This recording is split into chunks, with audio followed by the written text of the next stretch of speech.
We are all very excited to be back in Annapolis, back for the General Assembly for all the fun and games that always happens during the 90 days that we're down here.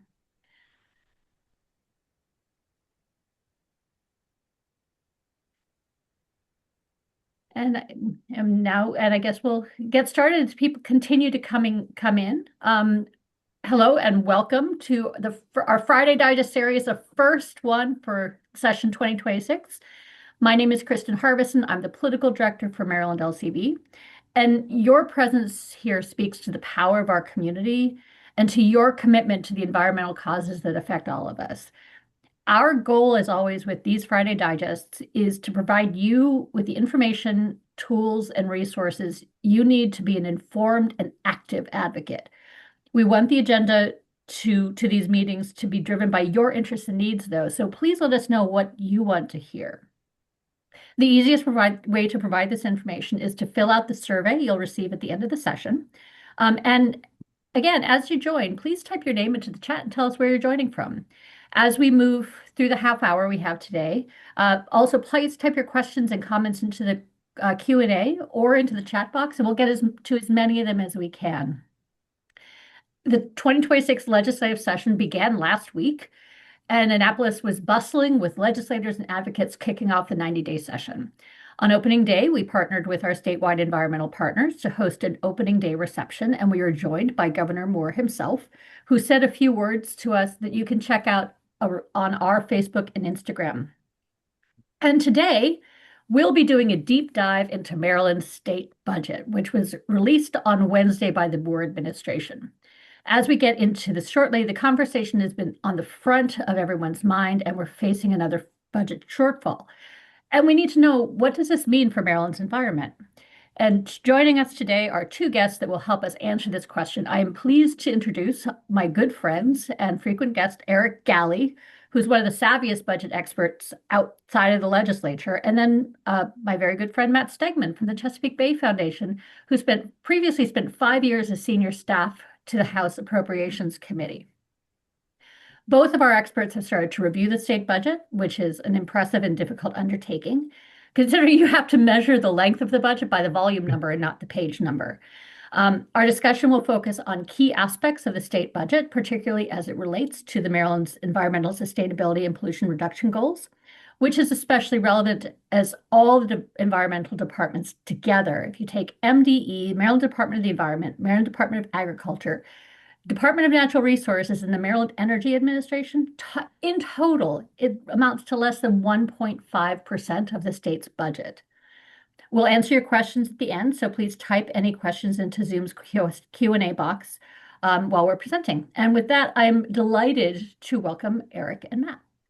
So I'll start with directing the questions to Eric. So can you just sort of lay the groundwork for us? What exactly is the state budget and how does it get created? Well, the state budget is, there are two things that the Maryland General Assembly is expected to do when they leave Annapolis at the end of a session. Number one is to pass a budget, a 1 year spending plan for the General Assembly. And the other thing that the Constitution pushes on them is to have a free and fair public education, K through 12 public education. So those are the two things that the Constitution says you have to provide. And as it is the one thing that the General Assembly has to do over the course of the 90-day session is pass a budget. So it is just like in your own household. It is the state sitting down and saying, this is the amount of money that we expect to come in from all the various sources, and this is how we intend to spend the money. These are the things we're obligated to spend money on. These are the things we think are very important, and you just prioritize and lay it all in.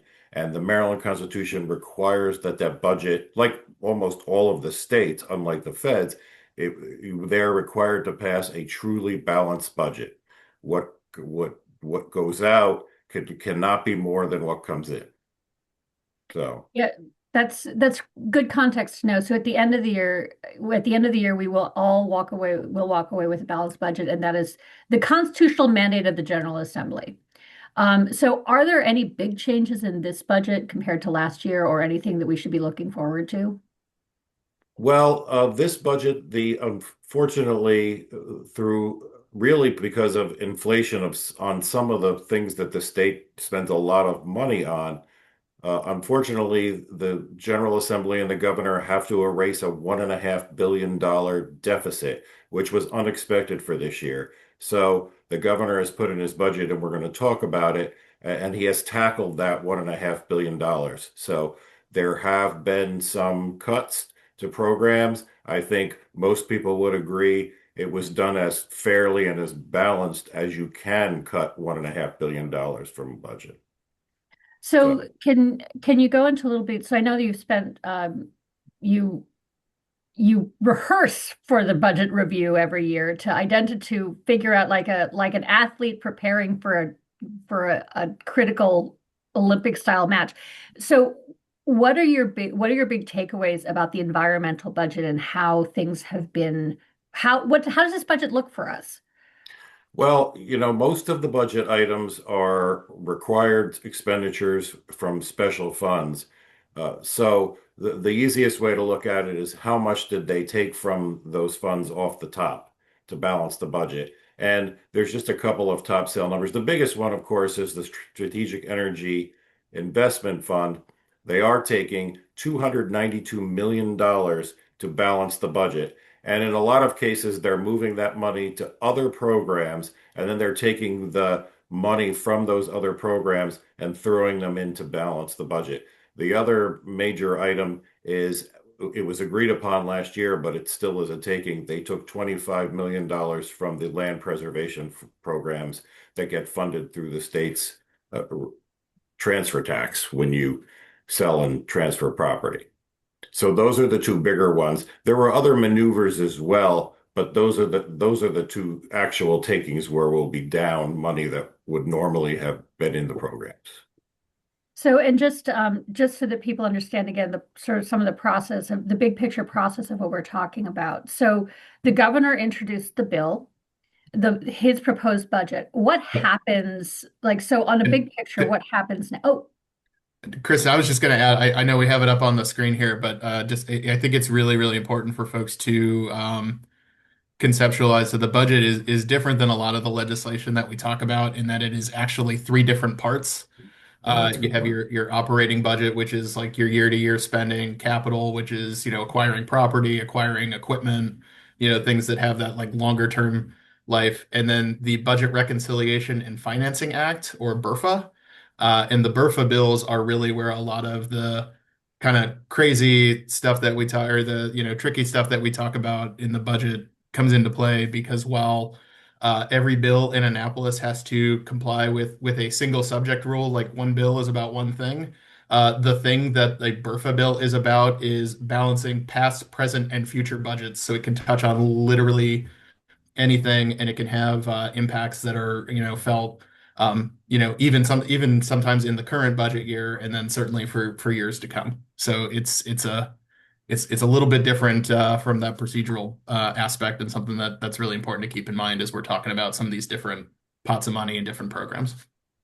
yeah, thanks for that. And that actually sort of transitions to sort of where I was hoping to go is because the governor introduces his budget, and then the General Assembly has the ability to maneuver and like move money around their limit. And at this point, under the new budget, sort of the new budget framework passed as the Constitution passed, I'm right in saying that the only real limit to the governors to the for the General Assembly is that they can't spend more money than the governor laid out, but within that they have a lot of flexibility in terms of where money goes, where it comes from, and what they spend it on, right?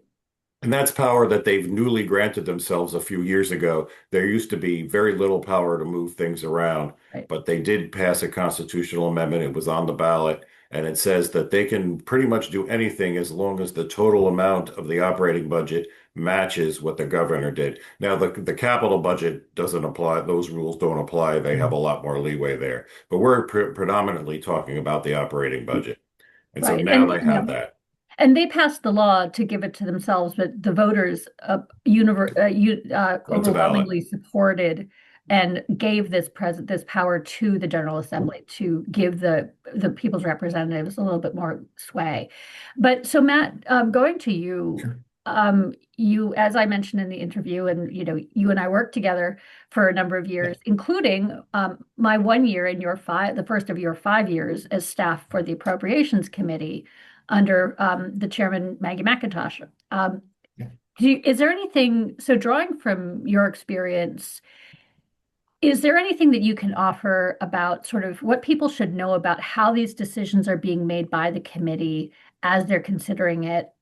Um, yeah. Um, I think so. The budget process, the timing of it is a little bit different than the process and timing for policy bills in Annapolis. I think for the purposes of this conversation, it's not important to get into the weeds there, but it is a little bit of a different process. The one thing that is really different about the budget compared to policy bills is that the decision making is really driven at the subcommittee level. I mean, there are subcommittees throughout the different committees in the General Assembly, and it's a much more robust thing in the House. But for the budget, both in the House and the Senate, the big decisions are really there. There's kind of guidance that comes down from the leadership of the committee and the leadership of the chambers that we have some priorities that we want to find funding for. They may tell a subject matter committee to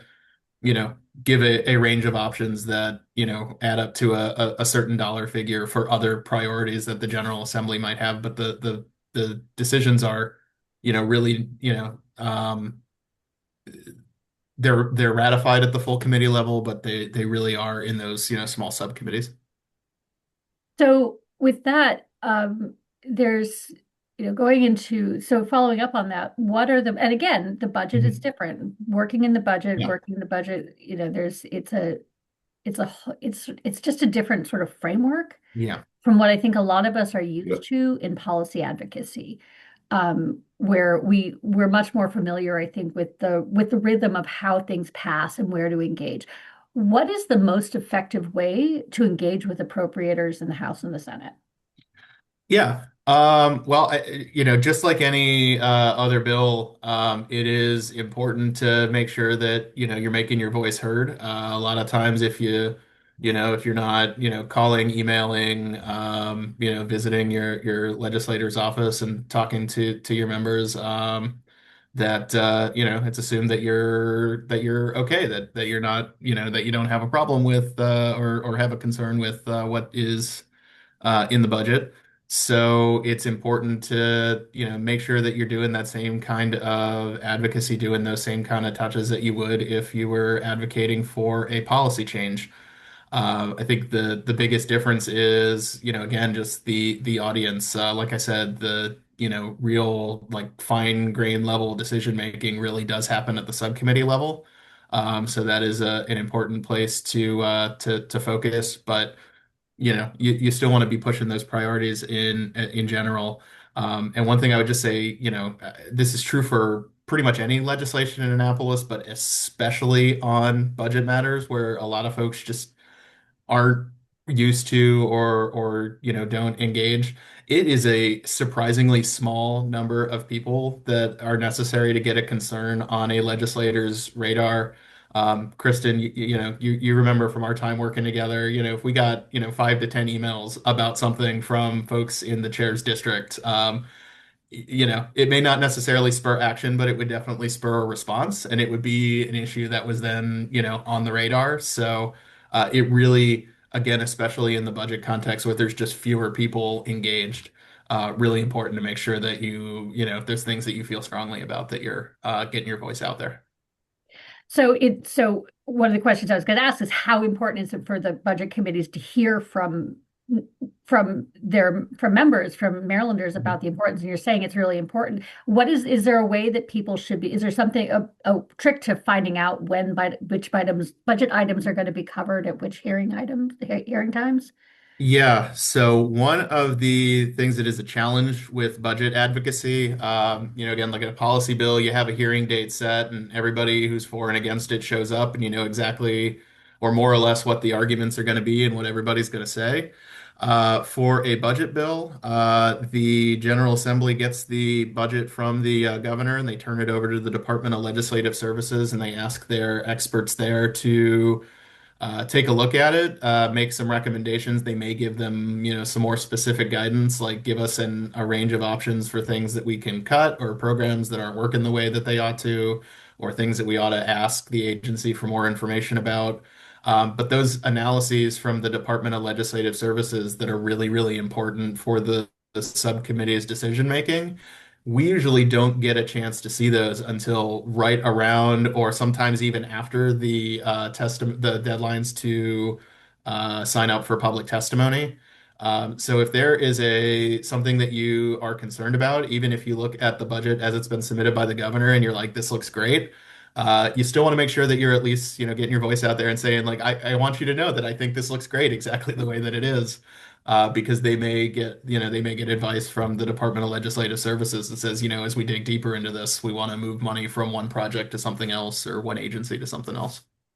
And I'll just note that one of the reasons that we are starting this Friday Digest series uh, with the talking about the budget and especially these questions about how to engage is this is a priority of the Maryland environmental community. And so we will be doing our best to make sure that you are aware of when and how to get engaged. So, watch out for those emails and watch out for those rallying points because we'll be doing what we can to make sure that your voices are heard and collecting your stories about how these budget items affect your lives. We've gotten some questions in the chat that I want to see if we can get to. So, Kristen, I wanted to Yeah, throw go one ahead. other thing out there. The budget is a very complicated document, and we get these top line things right away. But we're going to continue as these analyses go through, learning different things. So, I would ask folks, please keep looking because we're going to be a lot smarter 2 weeks from now than we are today. We're even going to be a lot smarter on Monday when they do an overall review of the budget than we are today. Got it. Thanks for that. Yeah, and we are happy to share slides, I think, if for people who want this sort of the information that we were sharing just now. But I do want to get to some of our questions. So I think Eric, I think the first one probably is but maybe best for you, but what are the impacts of the federal budget and funding cuts and program eliminations of our state budget funding programs and services? What are the effects of the federal cuts on our state budget? And that is the bulk of the reason that we have a $1.5 billion deficit this year. Some of you may remember last year they made a big point of cutting down a big budget deficit. We thought everything would be fine coming in this year, and it's largely because of the big bad bill and the federal layoffs. You can't stress enough how important the federal layoffs are in here because federal workers pay in 11% of all the income taxes that the state of Maryland collects. They're 9% of the population, but they pay in 11% of the income tax. So that was a big part of this. And that's why we went from a projection of maybe a couple $100 million off to $1.5 billion off. So that's the easiest way to see how much impact it had. Got it. Thanks for that. And I just want to, so one of the things that Maryland LCV obviously focused on, Eric mentioned the Strategic Energy Investment Fund or SEIF. There is a specific, as we understand it, there is program money out of the SEIF being spent to try to help compensate for the loss of federal dollars towards solar. And so that is a direct response where we're able to use this money from the Strategic Energy Investment Fund, which is meant to be supporting things like renewable energy development. But we're specifically seeing money that is meant to backfill to compensate for the fact that the federal money is federal incentives and money is vanishing. So Patrick has asked, some of the bills aim to generate revenue. How does this affect the budget process? I think that's a really interesting question. Well, that is. Now, I will say that leadership has made it very clear that they don't intend to pass fee and revenue bills this year. No taxes, no fee increases, and all that stuff. They don't want to do that in an election year. Politicians like to stay away from those things in an election year. The stuff will be on the table in the future, but they're going to try to balance this budget, even with the deficit that they have, without raising any taxes and fees. And those of us who have proposals that would raise taxes and fees have been very politely asked, save it for next year, please, where it will get serious consideration. Yeah, and if I can add just Yeah. to very directly answer Patrick's question, usually when you pass a bill through the regular policy process, um, its effects are for future Yeah, budget years. So if you pass a bill if you were to pass a bill to raise revenue this year through the regular process, that might be something that impacts the budget for the following fiscal year, not the one the General Assembly is considering right now. I did mention earlier the sort of it's one budget, but it's three parts, and that BRFA part, sometimes the General Assembly will take revenue ideas. This was something we saw last year with some of the changes to how people file their personal income taxes. They'll stick revenue provisions into that BRFA bill, and those can impact the current year budget and how it pencils out to whether it's a constitutionally balanced budget or not. yeah. Yeah, thanks. And I will flag that. So one of the things that Maryland LCB is prioritized. So as I mentioned, the environmental community is united behind protecting the environmental agency budgets, the program funds that for land and water as well as the SEAF. So that is for this year's fiscal year 2027 budget. Maryland LCB is also working with Delegate Dana Stein on a bill that addresses future revenue. So we have both a plan for fiscal year 2027 working within this budget, but we're hoping to have a mandated minimum funding for the Strategic Energy Fund, Investment Fund for fiscal years 2028 to 2032. So watch this space because we're trying to address both the immediate and the long-term goals. Couple last questions. And what is this? What do you have a sense of where things are with the green banks in the budget? I would have to look that up specifically. Okay. Again, that's a level of detail that we're going to start to get next week. But again, I would expect that they're relatively level funded in that area. But again, we will send that. I will send that out specifically when we get more information. Got it. I appreciate that. Yeah, there's as we said, get the big pictures and then it gets more and more granular. And then I think that actually this is probably really interesting, just more broadly. There's a question about the subcommittees that deal with Mhm. environmental issues, especially the SEAF. And it would be worth, I think, just talking about some of the changes in the General Assembly, especially the House of Delegates this year.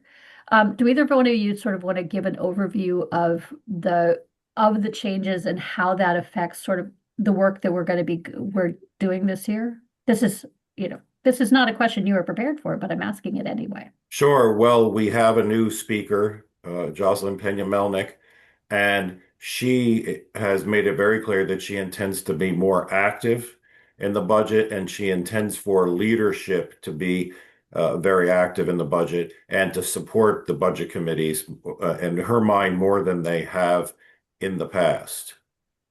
So that's very important. And I know that the Chairman Barnes in the House has said how pleased he is that leadership is going to be involved and he's going to have the backing of leadership, that they're going to do a team. And there's also plans for the House and the Senate to have a senior leadership team. And with the governor, they're going to meet regularly on the budget. I don't know if it's going to be weekly, but their intent is to have very high level discussions of the budget frequently.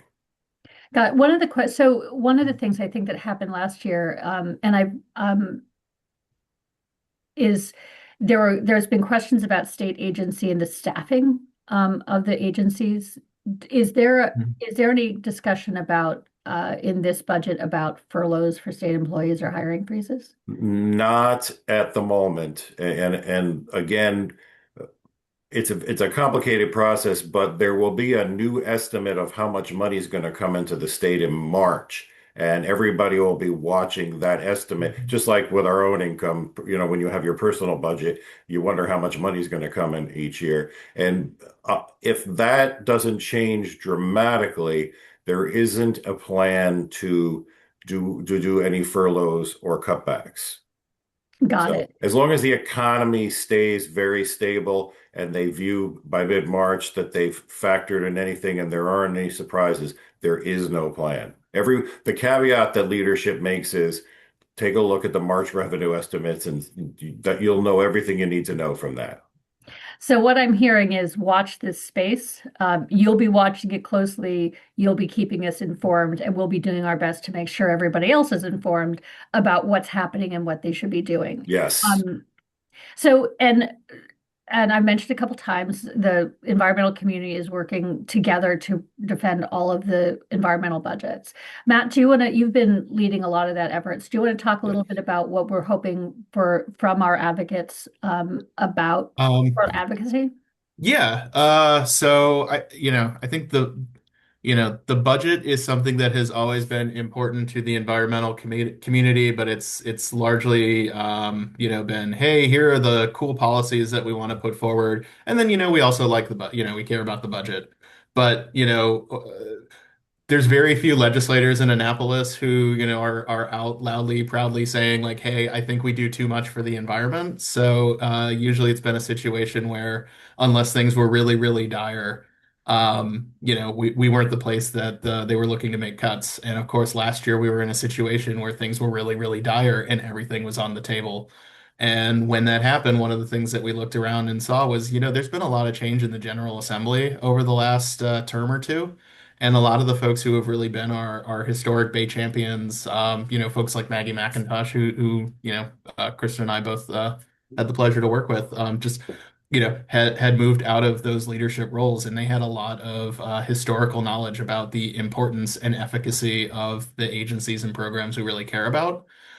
So one of the things we've been doing is through the CCE Coalition, we have a really strong group of a couple dozen organizations, and feel like adding more all the time, that have been planning since this past spring, since shortly after the last session, to look ahead and say, not just how are we going to defend our priorities in the current year, but how can we develop some of our new committee leaders into that next generation of environmental champions. So we've been doing a number of things to educate and encourage our General Assembly members to really make the environment a priority.